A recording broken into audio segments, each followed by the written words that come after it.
Está começando mais um Justiça do Trabalho na TV, produzido pelo Tribunal Regional do Trabalho de Santa Catarina. No século XXI, garantir o direito de quem recorre à justiça não basta. É preciso efetivá-lo. Para isso, é fundamental planejar e administrar os problemas da justiça. Mas como construir um poder judiciário mais célere, justo e efetivo? Quais os principais desafios da gestão judiciária? Para tratar do assunto, está conosco o juiz do trabalho Luciano Ataíde Chaves. Nosso convidado é professor da Universidade Federal do Rio Grande do Norte. Muito bem, juiz Luciano, seja bem-vindo. Muito obrigado por ter aceitado nos conceder essa entrevista. Obrigado pelo convite. Bom, nós podemos dizer que a utilização do termo governança é relativamente nova no âmbito do Poder Judiciário. Diante disso, nós poderíamos, quem sabe, iniciar a nossa conversa com uma breve explicação do senhor sobre como a governança está sendo entendida, está sendo interpretada no nosso meio. O termo governança é um termo relativamente novo. No setor público, então, muito mais novo. Não há um conceito unânime sobre governança. Então, o que eu tenho procurado fazer é desenhar um conceito que me parece apropriado para o momento que a gente vive. Governança não só como gestão, mais do que administrar, gerir um tribunal ou uma repartição pública, governar precisa ser também planejar, precisa envolver outros atores. Por exemplo, um tribunal não pode se bastar em si mesmo. Ele presta um serviço público, então ele precisa planejar seus atos no futuro não tão distante, mas ouvindo a sociedade, os advogados, o Ministério Público, os sindicatos, e saber que justiça também eles esperam e dialogar internamente. Então, governança é administrar sim, mas com propósitos, com um caminho bem desenhado, com uma estratégia bem traçada para um período mais largo e buscarmos todos a concretização dessa estratégia. Então, é muito mais do que apenas tocar o dia a dia com licitação, comprar material, é muito mais do que isso. É saber, é definir para onde nós queremos ir. Muito bem, o senhor fala que é preciso caminhar para a busca da excelência na gestão judiciária. Na sua visão, então, qual seria o principal desafio para a justiça brasileira em termos de gestão? Eu acho que a gestão pública brasileira, e em especial no judiciário, carece desse diálogo. Eu acho que conversamos pouco na formatação dos projetos. Mesmo com a experiência dos planejamentos estratégicos de primeiro quinquenal, agora são planejamentos para 6 anos, o que eu percebo é ainda um baixo envolvimento dos servidores, dos magistrados, dos atores sociais, dos advogados. Isso é um problema cultural, inclusive, né? Eu creio que essa verticalidade que nós herdamos mudou muito pouco desde a Constituição de 88. Sim. Então, continuamos a nos acostumar com um modelo de gestão pouco poroso, que reflete pouco o diálogo com as bases. E aí o que eu sinto? Eu vejo que muitas vezes os segmentos mais distantes do tribunal não participam do esforço do planejamento estratégico. Isso não é governança.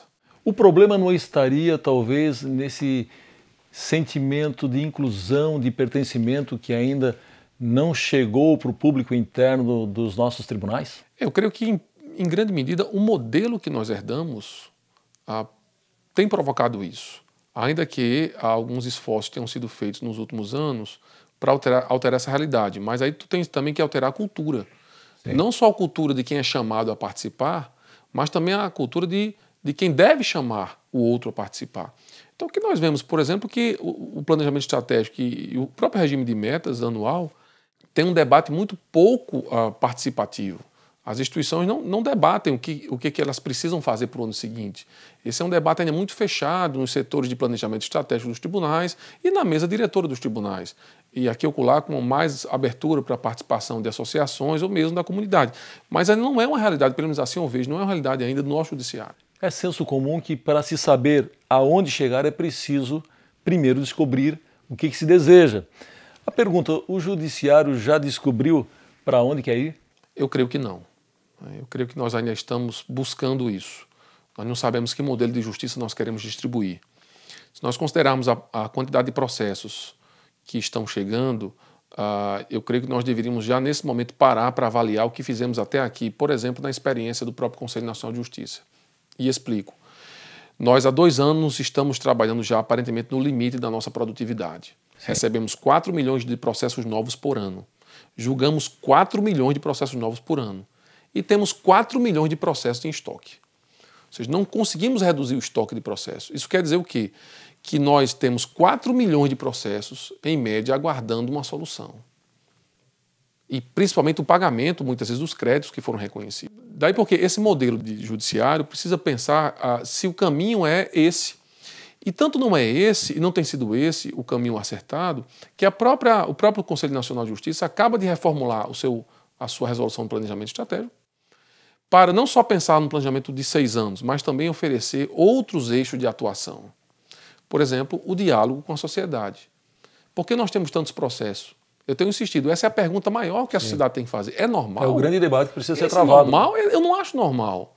Então nós temos que debater por que nós temos tantos processos, o que fazer para reduzi-los. Porque muitos direitos são repetitivos. Então, assim, não se trata só de julgar a tese em recurso repetitivo num tribunal. A gente tem que saber por que a sociedade simplesmente não cumpre a legislação. Eu acho que esse é o caminho que nós devemos tomar. No diálogo social, chamar a sociedade para dizer a ela assim, quando você demanda, porque um das partes da obrigação não cumpre os seus mais elementares deveres, você está incrementando o judiciário com mais serviço. Isso o torna mais moroso e ineficiente. Então, ao lado da eficiência que a gente tem que buscar, também nós temos que olhar o outro lado. É muito difícil para o justiça do trabalho ser eficiente com 4 milhões de processos novos. É muito difícil. Não é uma arte fácil para qualquer um, principalmente porque julgar processo não é uma linha de produção. Claro. Não dá para julgar com um carimbo. Então esse eu acho que é o grande desafio. Bom, a transparência é um importante instrumento de apoio aí à participação de juízes, servidores da sociedade em geral na gestão dos tribunais. Nós podemos dizer, juiz Luciano, que o judiciário já se tornou um poder transparente? Eu acho que para a transparência, na direção da transparência, nós demos grandes avanços. Vamos pegar aqui 2 ou 3 exemplos. Um primeiro exemplo é o Justiça em Números. Eu acho que esse esforço de accountability, que é essa gestão por transparência, tem também uma necessidade de indicadores. Nós não tínhamos indicadores até 2005, 2006, antes do CNJ, nós não tínhamos uma tabela unificada de processos, não tínhamos como contabilizar quantas demandas entravam, que demandas são essas. Sim. Eu acho que o projeto de Justiça em Números é um grande esforço de transparência do fazer judiciário. Um outro exemplo de transparência, quero crer, é a própria lei da transparência. Hoje o cidadão pode entrar no site dos tribunais e identificar ali licitação, tomada de preço, folha de pagamento. Ainda que isso precisa ser aprimorado, esse sistema de transparência nos sites dos tribunais, mas eu acho o judiciário às vezes mais transparente do que outros setores. Sim. Agora, o que falta para nós, eu acho, nessa direção da transparência é democracia. É dizer, as decisões são tomadas ouvindo o interesse da coletividade. Eu acho que o nosso modelo não ajuda a isso. Eu acho que quem mais sente falta de transparência não são só os cidadãos.